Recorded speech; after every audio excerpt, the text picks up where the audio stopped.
Happy hump day. Happy hump day. Happy hump day.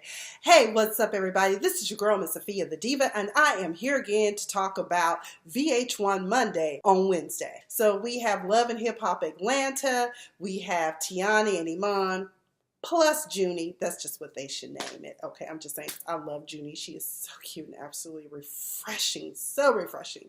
And then, of course, we have Leave It To Stevie. Or maybe we should call it Leave It To Sleazy, since he seems to think that this sleazy concept is going to work for him. But we'll get into that. Anywho, I am going to talk about you can learn a lot from reality TV. Up first, we're going to talk about real quick Love and Hip Hop Atlanta Season 7, Episode 5, Dangerous Liaisons. Is Mimi getting back in the business with Stevie, because Stevie up here crying, well, not crying, but telling folk he about to go to jail, and he trying to onboard new clients to manage and be part of Danger Zone. Girl, you in danger if you sign with Stevie, girl. You might not see a check, a hit, or nothing. He might even try to appropriate and steal your music. Anywho, let's just talk about Rashida. So last week, I think it was, or 2 episodes ago, Kurt came to Rashida and proposed to her that she do a fitness video, because let's just be real. Rashida is a fabulous looking woman, and why not capitalize on your beauty and health and fitness regimen, right? So anyway, she's hired a personal trainer and getting into it. I believe it was Carly Red that she invited down to the gym to watch her work out. Rashida was complaining about not having a man around to really help her do the things that she needs to get done in the store. Of course, we know this a lot. Girl, you can afford to hire somebody. And plus, I think under a commercial contract or a commercial lease for the malls, I could be wrong, but I think that they'll just send somebody in, a handyman, to come in. But anyway, girl, anything for a decent storyline, okay? Carly was like, girl, you should just invite your trainer. He was fine, honey. I'm like, where he at? Where he training at? Can you come to LA and train us? Actually, I have a wonderful trainer in LA, Mr. Tony Victory. He's awesome. Anywho, Carly Red conspires to send Mr. Handyman Trainer over, and he does come and he replaces all the things. But Kelsey, her stepdaughter, is not too pleased about this because she wants to see her mom and dad back together. This ain't Camelot, sweetheart. Your dad had been out here dipping and dodging with strippers and random women and ended up with a baby. Lord knows what else he could have brought home to your mama. So if she wants to move on with her life, who could blame her? I mean, he brought a whole other baby, a whole other life into the family fold. I mean, who does that in their right mind, who wants his wife? And he keep talking about how he want to come back and move in and stuff. I mean, and that's great. And in an ideal world, it would be okay. But this isn't Kurt's first crazy spell of going out and cheating on Rashida. So anyway, she was trying to come to I am Kurt and Rashida's daughter, her husband. I was like, but Sister Shirlene, Mama Shirlene, with her purple hair, honey, she said, ain't nothing wrong with dipping your toes in. I was like, go ahead, Mama, give your daughter some good advice. Because if Rashida truly is over Kurt and wants to get rid of him, might as well, move on, I mean, they've been together so long, and he's been doing it so wrong for so long. I mean, girl, just let it go. If in fact it's true, but people do anything for a storyline. But all I'm saying is this, there's a lesson to be learned here. If a man has shown you who he is, believe him and let him go. And real quick, I was listening to one of Justin Jay's videos, and I was saying, I said, I think the cure to having healthy relationships or finding someone to have a healthy relationship with is if women would learn how to let go of these no-count men. Okay? Stop giving them 3rd, 4th, 5th, and 6th chances. The days of people being married forever are just over. You do wrong, you got to get cut from the team. It's pruning season. And I think that if more women would stop forgiving and letting, allow, it's one thing to mess up once. But if you done it a second time, then I'm just kind of like, you know what, dude, it's over. And we all been stuck on stupid. Let's just be real about that. But as you get to be a certain age, there's certain bullshit that none of us should stand for as women. And I think that if Kurt truly is cheating on Rashida and truly had a baby with this Jasmine chick, Rashida might want to think about moving on, because this wasn't the first time he's done this, okay? But when we open up the episode, this is something oh so bizarre. First of all, I forgot and I didn't even bother to Google or look it up. But Tommy Lee and Tierra. Now, when we saw these people, 2 seasons ago, they were about to tear up each other at the table over scrap delion, okay? So these two meet up. I'm thinking she going to meet up and make peace with her sister. She going to bury the hatchet with Tierra because Tierra has summoned her because she wants to get back with Scrap. And I'm like, hold up, back up, wait a minute. Didn't you just get married and have a baby by some dude? What the fuck is going on? Chad, I Googled that. Tierra and this man that she was with are no longer together because he suffers from dirty dick and broke pockets. Okay, he ain't got nothing in his wallet. Okay, he owed her $25,000 from some sort of tax bill. So I guess they did get married then. And then she aborted all of his babies. She said, I was like, oh girl, how many babies you get rid of? Like, how many times were you pregnant by him?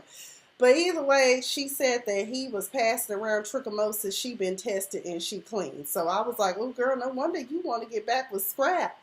But really? So anyway, she wanted to make sure that Tommy would not be interested in getting back with Scrap if he was getting out. Because guess what? He's getting out soon.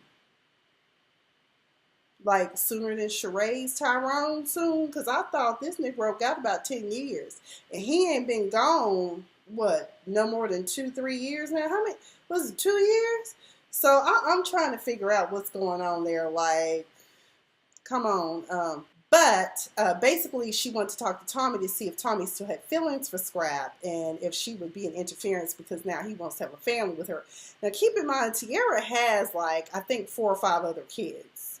Like, her son with Scrap is not her only child, and that's not her only baby daddy. So, yeah, I just thought that was so odd. He got to be getting out due to overcrowding because I think his was a nonviolent offense anyway, so I'll have to Google that. Also, with a word to Rashida, I will leave work and go to the gym with full makeup on and work out. But one thing I will not be doing is working out in a wig. Okay. So Rashida was working out, and I was like, these reality stars, sure the hell will go out and do anything, for the camera. I'm just like, you working out, why you got on a full face of makeup and a wig? Like, girl, you couldn't get one of them cute bandanas or one of those Nicole Ari Parker wraps for your head. Child, one of my friends was like, girl, sometimes I be at the gym and women be coming there on purpose, fully dressed and matching workout outfits and a full beat, honey. I'm concerned about my health and not my face and what I look like. If you at the gym trying to holler at me and you don't want to holler at me because I ain't got on full makeup and a full head of hair, more power to you because you ain't the man for me then because, honey, hey. Okay, she gave Carly enough to run and work with when she's talking about with regards to her relationship. So I wouldn't be surprised if later on in the season we hear Carly like, yeah, she went out with her trainer. I see him over there. Kiki. Ooh, I'm gonna tell Kurt. Oh, Carly. Jessica Dime also met up with Carly. Turns out Carly is going to be a bridesmaid in Jessica Dime's wedding. She said, I'm just going to use her messy ass to help me since my fiance can't be here because, he's trying to get on with a new team or whatever, so they can make some money and raise a family together and have this wonderful wedding in Paris. Oh, mon chéri. Oui. But either way, I'm still trying to figure out how Scrap Delion is getting. Maybe he won an appeal. Maybe there was something going on with that. But I thought he took a plea deal. And usually when you take a plea deal, it's very hard to get out of that. Okay, let's talk real quick about Stevie J and this ongoing lingering storyline about this child support of $1.2 million that he owes for his 2 older children, I believe, Savannah and Dorian, or is it Savannah and Stevie J Jr.? Either way, he summons everyone down to the club so that he can tell them that he's going to New York to prepare for another hearing regarding his child support, and if he is not cleared, he will be going away for 4 months. So what kind of child support is going on here? He said that there was never a modification for the amount because back in the day he was making way more money and than he is now. But I'm just like, aren't they garnishing your checks from VH1 or Mon Ami Productions or whoever's paying you exactly? Because it just don't make any sense for you to not have some sort of payment plan in place. And who is your attorney? You need to get a new attorney. If that's not working, there should have been a modification made, unless you up here hiding assets and they've ran an audit or some kind of way traced what's yours. I mean, I really don't know. But either way, Kirk Frost apparently learned his lesson, honey. He at the club, but his eyes forward. He got on them blinders like a horse. He like, I am not talking to any woman unless it's my daughter or wife. I'm glad you learned your lesson, Kirk. It's okay to talk to women, but it's not okay to stick your peen in them, okay? I'm just saying, you need to keep your penis to yourself, okay? You ain't got to be touching and taking off clothes. It's okay to talk to somebody because you got to interact. Both sexes exist, okay? So I hope you really have learned your lesson and you just want to talk to your wife and your daughter, but let's just be realistic. And that child support issue has been going on since 1998. That's a long time. What is this, 20 years? 20 damn years. Mimi is all dramatic. Oh my God, what about Eva? Oh my God, what am I supposed to tell her? He was like, just tell her daddy had to go on a long vacation. I'm like, yeah, you want to be on a little extended vacation, but you don't even have to say that. Just say that daddy had to go away and take care of some business. Eva understands. So, but he's putting his business in the hands of Miss Mimi, and she's going to work with Erica Mena and Estelita and Jess Brittany. He sent a contract over to Jess Brittany's attorney, but she hasn't signed it, so he's a little perturbed by that. But I'm like, you're dealing with someone that's actually a seasoned artist. So she's not just boo-foo the fool over here like Estelita from the streets of Panama, okay? She actually is aware of the pitfalls and the potholes that come along with being in the entertainment industry and dealing with people like sleazy Stevie J, okay? Which I always find interesting that Stevie J operates the way in which he does, because Puff Daddy screwed you over back in the day at Bad Boy. I don't know why you would persist to have that same cycle go on with your artist. So maybe it's for TV. But when they find out that he's going to jail, Jess Brittany was like, "Hey, how you supposed to manage somebody from a jail cell? I'm glad I didn't sign those papers yet." So it's still up in the air whether Jess Brittany is going to be managed by Stevie J. Girl, I don't know if I would want to sign with anybody that might be a jailbird either. He might make away with abscond with my funds. I mean, I don't know. Because, usually when you have a manager or an agent, 9 times out of 10, the agreements are set up to where they will take a percentage of what you owe them. The industry standard, again, is 15% most of the time for managers. Nowadays, the standard is becoming 10%. If you have an agent, I think the industry standard is anywhere between 3 and 5%. Anything more than that is robbery, and it is not an industry standard.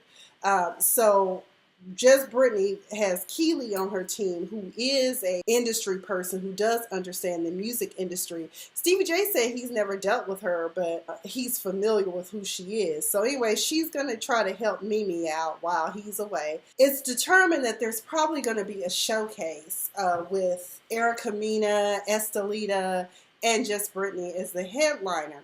But Estelita's like, what is going on? I am the one that is saying to the label. One of the things I don't like about the Latin Hot Mamas versus Jess Brittany, is the fact that I feel as though there is a bit of colorism going on with that.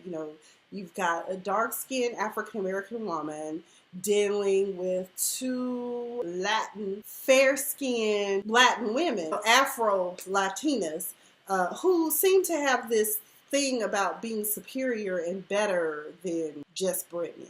But I will say this, both of y'all got struggle vocals, Erica Mena and Estelita, aka Enchilada, and I'm still trying to figure out how you thought it was cute and funny when you thought you had really said something by calling that girl Shanae.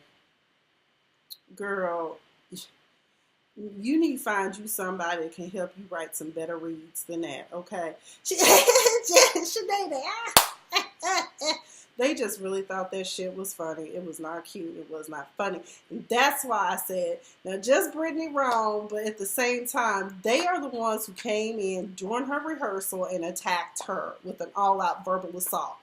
All I remember from that confrontation is the fact that Stevie J just asked her to tell them how long she'd been in the industry and what she'd been doing. And, you know, it's common knowledge that a lot of women in the industry fuck their way to the top. So she was just saying that I didn't have to sleep with anybody.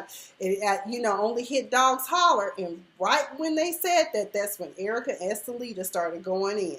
And we know Erica probably done slept with somebody. And we know Estelita admitted her sins. She confessed that she had sat on the baby arm with Stevie J, okay? So I'm just like, I don't like that whole scene, but I also didn't like the fact that Stevie J got a little crump with Just Brittany talking about, well, if you don't sign, your song won't come out. And I'm just like, she was like, but I wrote the lyrics. And that's the thing.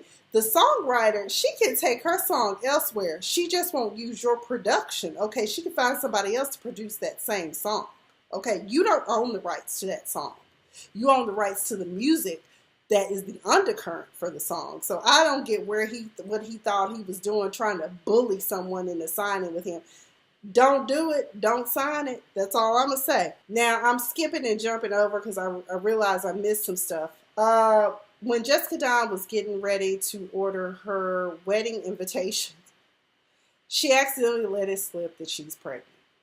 She's only 10 weeks. You know, she went and saw Dr. Jackie during this episode and heard the baby's heartbeat, and she seems to be doing fine. We find out that Jessica Dime really feels as though she doesn't have any type of support because she says the ladies in this circle on Love and Hip Hop are pretty much dramatic. And I was like, oh, girl, I'll be your friend, you know, but you're going to have to fly me out to Atlanta and stuff like that. Occasionally, I am in and out of Atlanta these days. If you need me to live there full time, Jessica Dime, I'll be your friend, and I'll keep all your secrets, and I won't tell anyone, and I can even nanny for you. Because Diva loves the kids, okay? As long as you take me and my little shih tzu, will be good, okay? But she's also having issues with her mother. Hey, it happens. Sometimes I don't think mothers realize how difficult they can be with their daughters and how toxic they can be. And some live in denial about it, but I get Jessica's mom got mad at her for telling how she put Senator Juvie, and I'm just like, well, maybe it was a good decision, but at the same time, I mean, and that's the problem in the black community most of the time is that everyone wants to cover up and have their family secrets, but whatever. Also, Sean does end up showing up and surprising Jessica. I thought it was cute. I really like how we've seen the evolution of Jessica Dime from the pink seafoam hair and all of that. And she's actually doing music. She looks so cute. I'm just so happy for her. But I'll be praying for her and her situation with her mother and stuff. Because trust me, I understand completely. Spice and Tommy Lee meet up. Spice seems to be the level-headed one for this group right now. Because anyway, Tommy just basically said that Carly, you know, watch your back with Carly. Now we know that Spice met Carly, and that's kind of how Spice started hanging out with the group is because of Carly.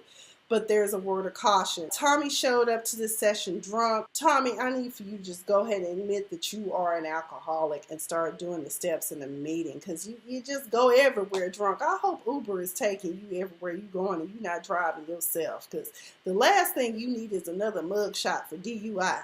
Spice says she'll work with her just as long as you know they're drinking and stuff because she about her business, okay? I'm hoping that Spice kind of is like a positive influence over people like Estelita and Erica Mena and all this stuff because Estelita and Erica Mena's behavior during this episode was just ridiculous. So Jessica Dime is pregnant. Carly knows. She told Carly not to tell nobody. Everybody will know. Everybody knew on social media probably Jessica Dime was pregnant. She probably got a Facebook group full of hip hop and told everybody, you know that Carly Red is the bird. The bird is the word. She always got to tell everything. But let me just get into this. The final thing was this whole discussion about the showcase, and that's when Erica Mena and Estelita jumped fool. Really, Erica Mena. And Erica Mena was calling everybody bitch and fuck yous and told security to get their hands off of her because she was like, you're the reason I'm the reason you here. I'm the reason, and I make sure you get paid. I was like, I thought that was Mona Scott and VH1 that made sure they got paid, and they're there because VH1 has them there for when you decide to jump food.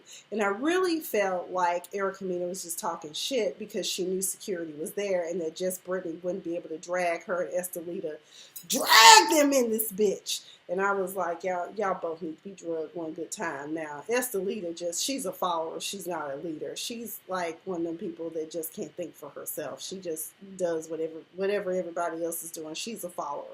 So, Erica, you leading her wrong. Next week's going to be messy because we learned that Carly Red and Tokyo's man, Tiberius, whatever his name is, they done been together a few times and she ain't happy about that. But I'm like, it's the past, but maybe Carly should have said something since she was trying to befriend Tokyo. KK and Mama D make an appearance. Have y'all seen Mama D? Mama D had on one of these silver bodysuits, honey, and she was at some house party club with no stage on the floor, just getting at her and her gig, okay? What did it remind you of? The Commodore's bodysuit, baby. I said, baby, if there was just a disco ball, we would be good. Scooter and Sierra still trying to work out their marital issues. Why? I don't know. If you got other women pregnant, I'm good. Teyana and Iman, there's a little bit more to cover than I normally do cover, but it is New York Fashion Week. Teyana, with her 5'3", 5'4" is walking runways, honey. I was like, baby, I know some of them 5'7" and up divas are pissed. But girl, get your coin because you look good doing it and you inspire all of us to get into the damn gym. Now, what I was confused about, though, is poor little Junie. Her eyes swollen shut. I'm like, is she having an allergic reaction? Did she get stung by a bee, bit by a spider? What? It looked like a food allergy.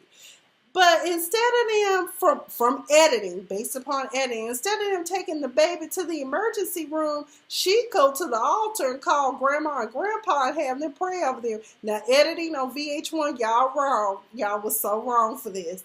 Baby, they start, and the grandpa was praying and speaking in tongue, and they gonna put question marks all up under there. I said, you know what, editing, y'all wrong for that. But either way, she was concerned about Junie. But I'm like, well, did you give her some Benadryl? Did you call a nurse? I was confused. Anybody else lost and confused? Because I was like, if somebody don't take, because see, I've had an allergic reaction. It started with my lip swelling on one side, and if I don't get to the doctor or get a Zyrtec or Benadryl in it, my whole face will swell up completely, and my eyes will swell shut, or they'll look shut to you. I can see out of them, but I can't. You look at me, you can't see my eyeballs. It's not a good look, and plus, as it progresses, you just never know what else could happen. The throat could close up or something. You just never know. Anaphylactic shock could occur. But either way, I hope that, they took her to the doctor because I was really confused. So she's walking in 3 shows. One of them, I was laughing my ass off because she was supposed to perform at the end of the show, like do a catwalk dance. And she had done it to Future's Mask Off, Percocet, Chase a Chip. Never chase it. Let's go. Mask off. I love that song, but it makes no sense at all. But anyway, somebody kept saying 21 Savage. And she was like, that's not what I rehearsed to. And I was like, girl, them white people don't know the difference. Them people, they barely, you lucky they even know both names, okay? They said 21 Savage, Future, potato, it's all the same. That's what they really thought. But yeah, girl, make sure they get it right. And Mom was getting hooked up on some threads and some duds, and he had to tell that little white lady, look here, I know how to dress myself. Like, she was pulling out some whack stuff. That's why sometimes in fashion, I'm just like, y'all be letting the wrong people dress y'all. Call me. Have your own sense of style. But Teyana did the damn thing on both runs. Right? She's a beautiful woman. And we also learned how her and Iman met and how she was playing basketball or whatever and guarding Justin Bieber at something for Ludacris. And that's how they got together and ended up falling in love with one another and getting married. It's a beautiful thing. I was like, maybe I need to go hang out at a basketball tournament or something. Maybe some man will pick me up and love me. Leave It To Stevie was very interesting because his son Is it Stevie J? Junior? Is it Junior? He wants to be a rapper instead of going to college. And Stevie J is like, it's not easy anymore. Well, it's not, it's more competitive to get into the music industry. At the time that he got into it, there was a portal and he jumped right in. But you need to get an education. Okay, is what he's telling his son, and I appreciate that. He's just not interested. And so Stevie was like, well, don't expect me to help you with your music career.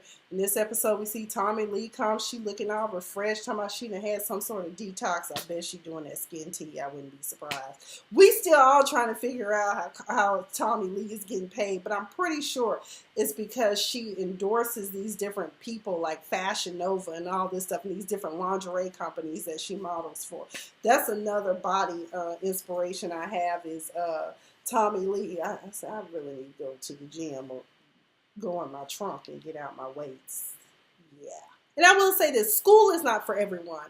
But if there's something that you really, really want and you know that your dad will help you out, hell, do like he did in the end. He decided to, to do some online classes, okay? But it was hilarious because these young people, they don't know anything. Savannah and Dorian trying to book places. They didn't even know what a press kit was, which is, some people say it's an EPK, which is an electronic press kit. They didn't have any of that together, but they were trying to help their brother. And I appreciate seeing those siblings come together, try to help their brother when their daddy wouldn't.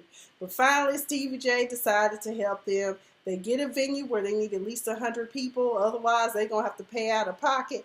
And Stevie like, I know these kids ain't got no damn money because guess who's going to have to hit it up? And I already got child support to pay, baby. And Tommy Lee comes and helps send some Instagram thing out. But I'm like, this really was a bad setup, Stevie J, y'all. Y'all really should have not. We already know you could have just sent out a Facebook post and an Instagram and Snapchat and said, Stevie J's son debuts his music. And I thought he was a rapper, but it sounded like he was singing. I'm going to have to hear more because honestly, I really wasn't impressed. And Stevie J, as per usual, always trying to have a storyline with a woman. He done tried to get with this French woman. He done showed up for this little picnic with her favorite bottle of wine and dressed about as French as you can get. I said, you know what, Stevie, I'm not going to do you. Also, here's something real quick. There's something, as the years go by and we get more detached and less interested in learning about the simple art of conversation and even how to answer the phone and leave messages. Savannah, when she was calling these places, didn't even leave the phone on to my, hi, my name is Savannah, and I need you to call me back. Okay, there was no number. Yes, if it's a cell phone, it probably will show up as a missed call and show up on the voicemail, or even there will be an electronic signature if they choose to hit that button on the regular phone from the voicemail. But young people, remember, when you call somebody, state your name, leave a brief message, and leave your phone number and repeat it not once, but repeat it twice. That is the art of basic messaging. Also, something else I observed just today, I heard some things in the mall because I had to go to the store and because my iPhone is not holding the charge. Sure enough, come to find out my battery is at 82%. But neither here nor there. Here's another thing. If you're working in customer service, like at the food court or whatever, let's leave the street talk at home. I heard a young lady tell somebody, she was like, and she was at the register, okay? There were customers standing, she said, ninja. She said the actual N-word, and I was like, okay. Then I was getting a coffee prepared, and because I don't, personally, it doesn't offend me, but when dude told, oh boy, you fucking up, I was like, I'm standing right here and I can hear you. Maybe he didn't think he was that loud, but just pay attention to the things that you say and the languages that you use when you're out in public and you are the person in customer service. I think that's the number one problem that's happened at Starbucks is that a lot of these young people, they just never learned the art of being courteous and mindful. Which people are saying, oh, Starbucks, but I think it's great. Diversity training is very important. But the problem is that even if you do give the training, some people are resistant to it. They don't feel as though they can apply it to their lives. But either way, let me wrap this up. This video has gone on long enough. I want to thank you guys for joining. Thank you for subscribing. Thank you for sharing and supporting Miss Sophia the Diva. This has been my thoughts and perspectives and lessons learned from VH1's Monday. Observations as well. We had Love and Hip Hop Atlanta, Teyana Iman plus Junie, and Leave It To Stevie. Oh, real quick on Leave It To Stevie. Baby, as a matter of fact, the PR lady commented on my post that I posted about her when she said, because he went to K. Michelle because he wants to do a pop-up, party or whatever, which I think is a cool concept, but he wants to have a good time with Sleazy J. And I'm just like, that's not going to work. And K. Michelle told him, but the PR lady told him, and she told him, when I hear that, I think of roaches and rats. And I was like, yes, girl, and low budget ratchetness. Like, who wants to come to a sleazy party? Okay, that tells me, hell, for me, when I not only do I think about rats and roaches, hell, I also think about somebody trying to, slip me a Mickey or something and have me waking up wondering where the hell I am with no clothes on. She was hilarious. I was laughing because she was like, I'm never going to live that down. I was like, you will. I said, but you spoke nothing but the truth, and that's your job to do so. Okay, she goes by CW, and it's, yep, I'm right, YUP, I am WRIGHT. Synergy, the PR firm, is the name of the PR firm out of Atlanta. Thank you guys for joining. I have been Miss Sophia the Diva, and you've been all that. Now, where's my purse?